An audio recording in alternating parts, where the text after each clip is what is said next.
All right, if your car's overheating or white smoke is coming out of your hood, there's only 3 things you need to check. And I advise you to check it after it cools down. Unfortunately, you're going to have it towed home or get a ride home because it's going to be dangerous. It's going to be hot under pressure. Yeah, do not open this while this is hot because this will boil at a hotter temperature. It'll be a higher pressure. This will leave a scar in your face. Don't open this. So be warned, danger. So the 3 things you're gonna look at is your radiator. Thermostat is easy, it's like $10, $20 at the most. You can't see that, it's kind of internal. And then your water pump. That's the only 3 things you're gonna check. If it's not one of those 3 things, then it's probably not your cooling system. All right, so for this car, it's a 2007, 2009 Honda CR-V. To do that, we're gonna move 3 clips here in the back and then 4 clips in the front. I took that apart and then we're gonna investigate where all this leak is coming from. So the symptoms you're gonna look for is like a sweet smell.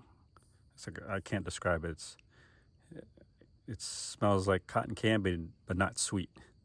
But you can look for, you could smell coolant, and you can also see some overspray, which we see here right on the battery, right there. And some on the, I don't know, the camera picks that up. You can see some of that. That's some overspray. So basically it looks like it's been isolated in this area. You can see on the top radiator hose there, kind of that chalky white stuff. And then down there, kind of same deal, that's the lower hose. So this is your return hose. This goes back to the motor. This comes from the motor. So basically how coolant works is the water pump pumps coolant throughout your car to keep it cool, but then it needs a radiator to cool it outside of the motor. So it pumps on pumps, it shoots it back to the radiator, down to the lower hose until the thermostat opens up. I think it's 106, comment below what's the temperature. I think it's 180 degrees Fahrenheit. And then thermostat kind of contracts or shrivels up and then lets the coolant go back into the motor. That's nice and cool from being cooled by these gills here. So then it circulates back and forth. But from what I hear, I've been doing my research. There's a couple ways you can diagnose if it's your water pump, which is a major work because it could involve your time. But fortunately for this car, these Hondas are pretty good. The water pump is separate, so you can easily fix those out. Kind of looks like it's leaking from the top of those gills there. I think that's the problem. But because my daughter drives this car and she takes it to a lot of places. So this would be a 2-part series because I'm going to do all 3. I'm going to do the thermostat, radiator, and water pump.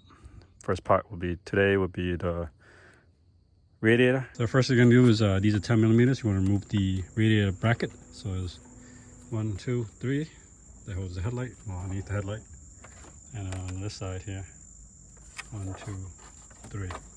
And it's labeled right or left, I guess. And then we have the condenser bracket, which is right here, 10 millimeter.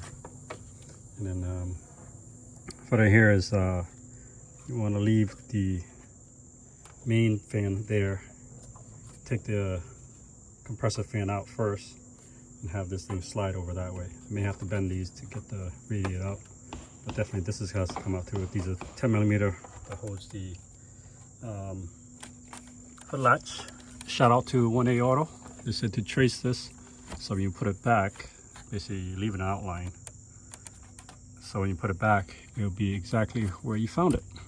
So shout out to them.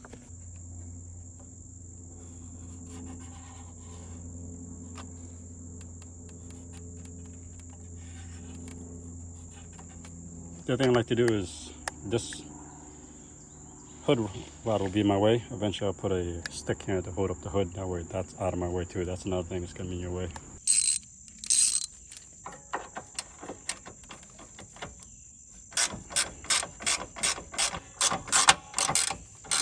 I'm going to unplug the hood latch.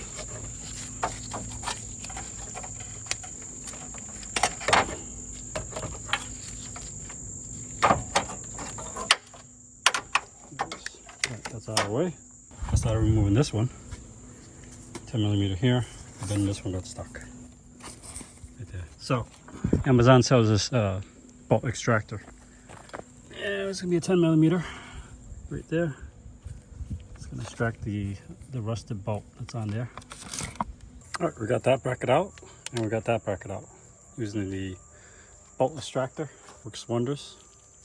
So the guy able to get that out.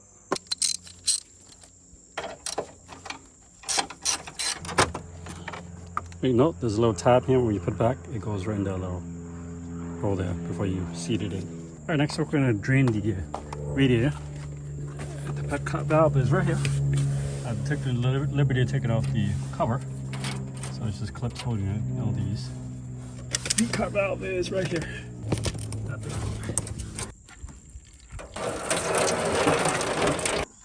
All right, next we're going to disconnect the main fan there. That's the compressor fan, I apologize, the AC fan, and the main fan here. So that connects it right there. So it's the condenser fan, kind of like that. All right, that's out. Let's work on taking out the fan shroud. Right here, they like to rust and break out. I did let this marinate in penetrating spray, BB blast, shot BB blast to the best. Yeah, just 4. And you should come right up.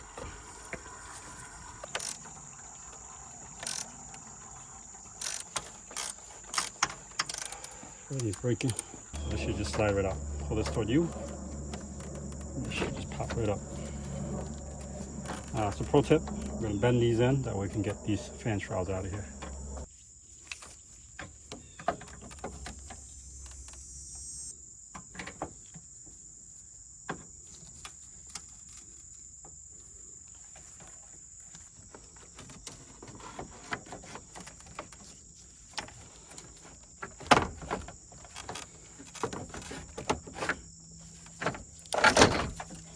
You note there's tabs on the bottom when you put it back.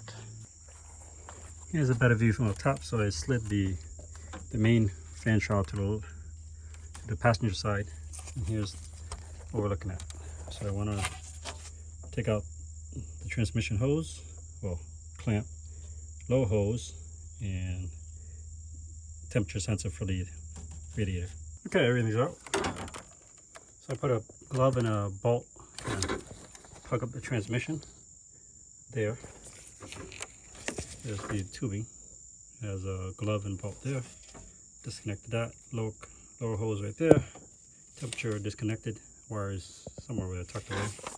That has a glove too.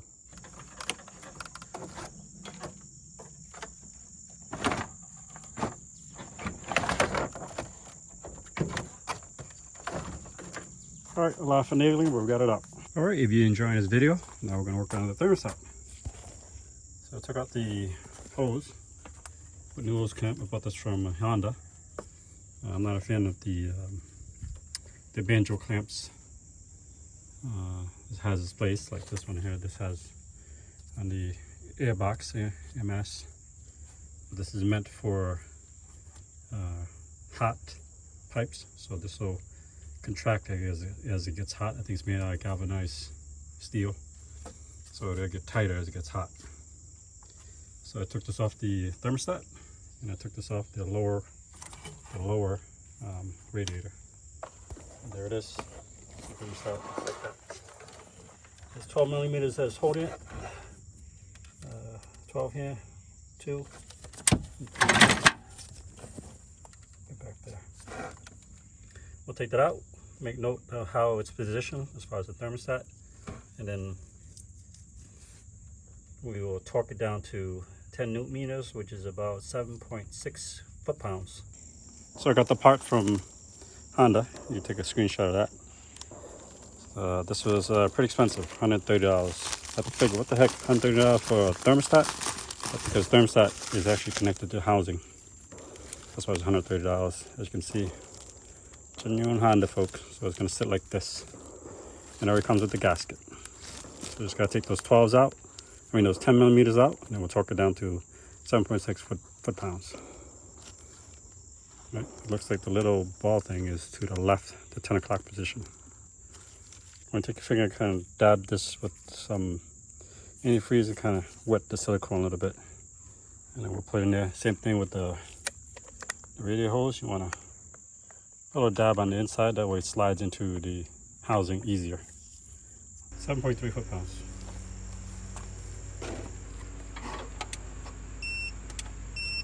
There it is.